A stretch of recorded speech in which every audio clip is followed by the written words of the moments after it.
Joined now by Dustin Dopirak from the Bloomington Herald-Times. How are you, sir? Doing well, Jim. How about yourself? Cannot complain. I hope you had a Merry Christmas. You as well? You're up in South Bend, you said? Yep. Mm-hmm. Well, that's a good place to be during Christmas because you're much closer to the North Pole up there. Indeed, it's only like an hour away, isn't it? But just about that. I mean, Santa Claus just walks to your house. Basically, doesn't even need to slay a reindeer or anything like that. He just kind of comes by and knocks on your door. Yeah, that's his daily walking. Pretty good yesterday. I don't think Indy got it. Indy or Bloomington got any of that, and we got it pretty good up here. We got hit pretty hard. So it wasn't a white Christmas, but it was a white a couple of days after Christmas. So well, if you're into that sort of thing, if you like snow, you get more of it up here for sure. Nope. Cam, if you would have been with us at the opening of the show, I'm like, oh man, thank goodness, no white Christmas. I'm over that business. No snow. If I want snow, I'll drive to someplace. But I went up to Tinley High School last night to see CJ Gunn in his debut game. Man, he came out firing. He didn't start. He didn't come in until about 5 minutes left in the first quarter, but he ended that game with 34 points. 18 came in the fourth quarter when Lawrence North was trying to make a furious rally after that. That was a fun game, the high school game to watch. It was up, down. But any worries that CJ Gunn can shoot, they should be put away. This dude, I watched him last night. I mean, sometimes he was trying to take too much onto his back, I think. But I saw him hit 3 in a row in the fourth quarter when they were trying to make this comeback. He was trying to do a Reggie Miller, and he did. I mean, they did not get the win, but 18 points in the fourth quarter, that's pretty healthy, especially when those are important points. Right. Yeah, no, absolutely. And I think Gunn knows. I mean, I saw him a little bit. I'm trying to think what the summer tournament was up at Carmel. We got to watch him a little bit, obviously, before the injury. And so, I mean, he is going to take on a lot with this group. A lot of guys graduated or moved on or whatever. Obviously, Donovan McCulley being one of them. So he does view this season as one where he has to take on a lot more, both from a scoring perspective and from a defensive perspective. So he's going to take a lot of shots. He's going to look at this as more his team and more his job to score the basketball. So you're going to see that ability from him more. You're going to see what happens when he tries to take over. Maybe he'll do it more than he should. But I think that's going to really show you, okay, like what is this guy going to do as a scorer where they've had really balanced scoring for most of the time he's been there. They've been able to spread the ball around. It's going to be more his team, more his game this season. And so, you're going to get to see just how good of a shooter he is, how good of a scorer he is. Unfortunately that he didn't get started till now because of the injury, but you're going to see him get going. And it's, I mean, it's important. Obviously, he's auditioning, certainly because he's the guy that was already part of the class that Mike Woodson obviously had to decide to keep him. But he was recruited by Archie Miller. He signed, initially committed to Archie Miller. So Gunn's got to prove himself, to a certain extent now. And then again, when he gets on campus to Bloomington, is the guy that wasn't necessarily the one that Woodson went after. And so, and show how he fits. Obviously, they're, recruiting scoring guards. They're obviously bringing in, Caleb Banks and Hood Schifino. And those are higher rated guys. Banks is at least a bigger guy. He's not necessarily much higher rated. But he's going to have to prove himself and, get himself on the floor. And I imagine he'll still be battling for time with Tamar Bates, unless Bates makes just takes a, rocket ship through January, February, March, and ends up being a draft pick. Don't say that. Indiana fans will have a heart attack, man. It probably will. But if Tamar Bates does get on that rocket ship, you're at least going to enjoy the ride for the next 3 months. But yeah, I mean, he's in a position where he needs to play himself into playing time when he gets to Indiana. But part of that is going to be proving he can score the basketball now. Miro has scheduled visits apparently to Baylor, to Villanova, and then to Indiana in January, coming up in a couple of weeks. 3 solid programs there, man. You've got a national champion, a 2-time recent national champion, and then a traditional school, I call Indiana, with 5 national championships. I mean, so that's going to be 3 great visits for him. I mean, you got Jay Wright. Of course, you've got what Drew has done down there at Baylor, and now you've got Mike Woodson at Indiana, who spent his time. So Miro Little is, for someone who's been off the radar so much, he's obviously a very, very coveted player. Yeah, no, for sure. I mean, I know they've been after him for a while. I think they've really been after him since, this I guess coaching administration has been a fan of him since really the beginning. He's off the radar because he's in Finland.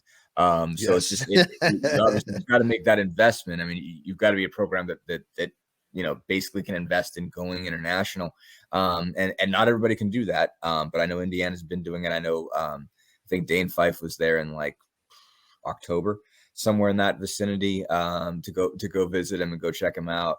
And that's not an easy thing. I mean, going to watch kids play, it sucks enough. I'll be honest with you. Sure. You got to drive. Kenya Hunter was up watching CJ last night. You're driving, you're getting in late. We're talking about getting on a plane to get on another plane to fly out of the country to probably get on yet another plane to get to Finland. And then God knows what you got to do to get to the gym. Yeah, no, exactly. It is it's your whole weekend at least. And then you're coming back, jet lagged as all get out to try to coach, whatever situation you in. I think, it was right around, Big Ten Media Days. So it was like toward the end of October. Obviously they weren't playing games yet. But still, I mean, it is a hike and it's an investment. You have to decide you really want somebody, if you're going to put that in. I mean, that's, not that,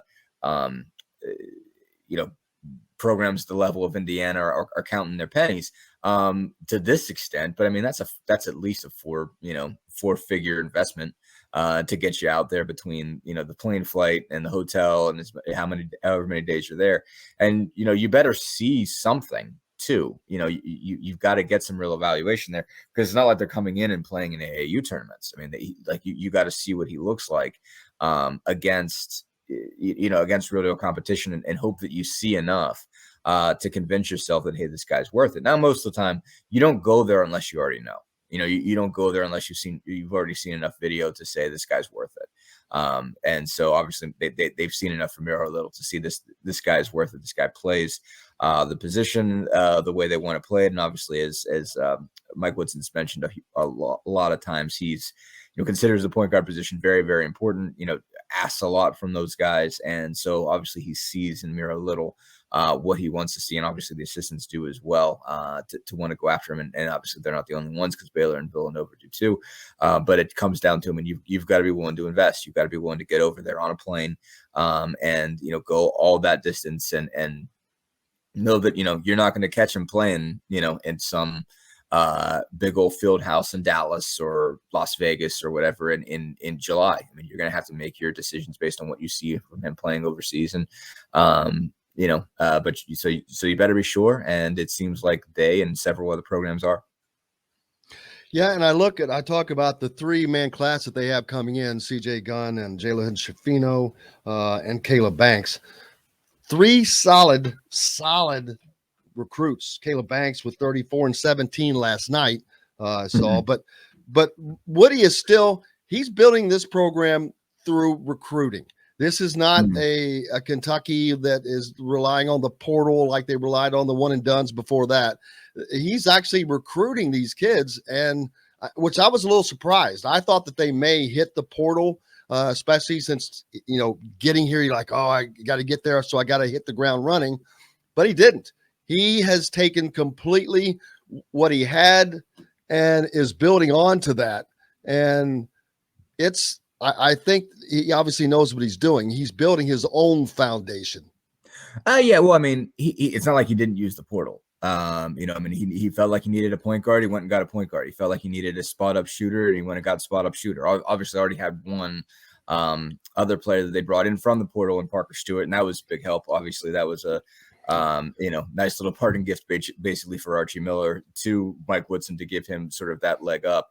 Obviously Parker wasn't there yet, ready to play, last year, having just lost his dad. And so that obviously helped. I mean, you got all those pieces, and Michael Durr's a nice piece too, obviously, to be a backup 5.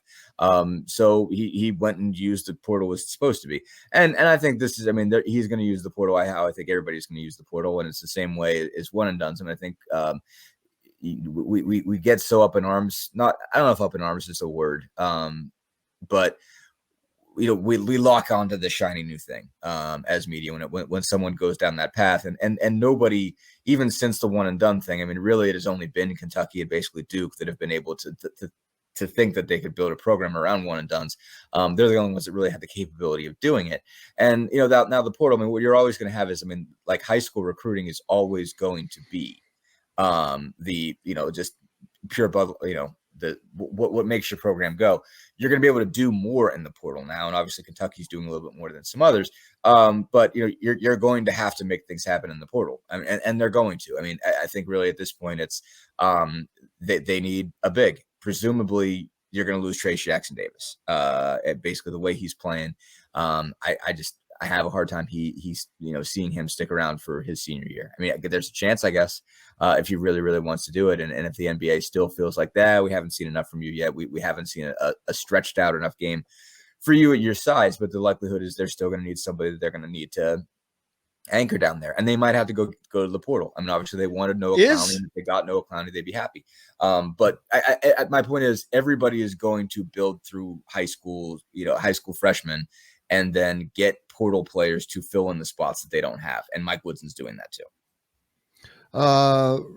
We were talking about the portal. I think these are probably football numbers, but 911 FBS scholarship athletes have entered just since August 1st. 32 of them withdrew, 243 found new homes. So 27% of the players have announced new schools. 636 FBS scholarship players still remain in the portal. That's an issue for high school students. Yeah, it is. That's where it is trickling. That's where people don't understand. That is where these coaches, they're not going to take a kid out of high school if they can get a second year guy that's got 2 years left. He's already been through the bulk up year. He's already been through the learning year. Oh yes, he will take him right now because it's less expensive. They don't have to train him. He's ready to go. He can play that. And so now where does that high school kid go? That's a question I don't have the answer to. Yeah, no, schools. It's a huge mess because it's not just that there's a portal. The issue is still this COVID year, and it's the fact that they're apparently going back to an 85 scholarship limit, where they weren't counting the extra guys, the COVID guys, against your limit. You were allowed to go over to help ththose guys out, and now you can't. Now you're at 85. This thing is going to just clog the system, and it's a shame because it made sense. It made sense as a fix for the COVID year that no one really got to get the most out of that year. Obviously the SEC, the ACC, just played on, and they didn't really lose much. Big Ten played half a year. Didn't play in non-conference games, didn't start until the mid-end of October. And there were programs in Division I that played 4 or 5 games. And so it's like those kids that played that year didn't deserve to have that taken away from them. They deserve to be gifted another year for playing through it, for sticking it out, or even if they just opted out, they just didn't deserve to have that year counted against them. But now, it just clogs the system going forward, and especially basketball. It's one thing. Football, it's a whole different level, just because the numbers you're talking about is absolutely causing issues for kids being recruited. There's certainly kids that would be Division I or FBS programs that aren't, because there's just not enough spaces there. And again, obviously the portal makes a difference. Obviously, like you said, they have to invest less time or whatever. But if you're a high school coach or a college coach, you still want 4-year guys. You want guys that you can build in your program and have them play the way that you want to play. So you're going to balance that too. But the fact that there is all this movement, there are all these guys available, and there's that many people that are in college football that still have eligibility left, and that's ultimately leading for high school kids to get fewer opportunities, and kids again that would ordinarily get scholarships there are having to either A, play at lower levels, or B, go to junior college or something. And it is really shaking up the process. And it's tough. I mean, it's just one of those things that, again, nobody could plan for this, and people are trying the best they can to to tweak the system in some way to try to make it fair, based on what's happened, to say, okay, you didn't deserve to lose a year because of COVID, so you're going to get another year, and doing something for these kids to make it so that they don't get screwed here. But somebody is going to, somewhere down the line, it's getting somebody, and it's just shaking up the entire process. And it's a shame that it's like that. But, I also look at it and say, people are trying to do things, but they probably should not have, brought the limit back. It's basically like until they get through all these years, all these COVID years for these kids, until that group ages out, you probably have to mess with the limits and give people an extra 5 or 10 scholarships, just so they can, give these kids what they were basically promised.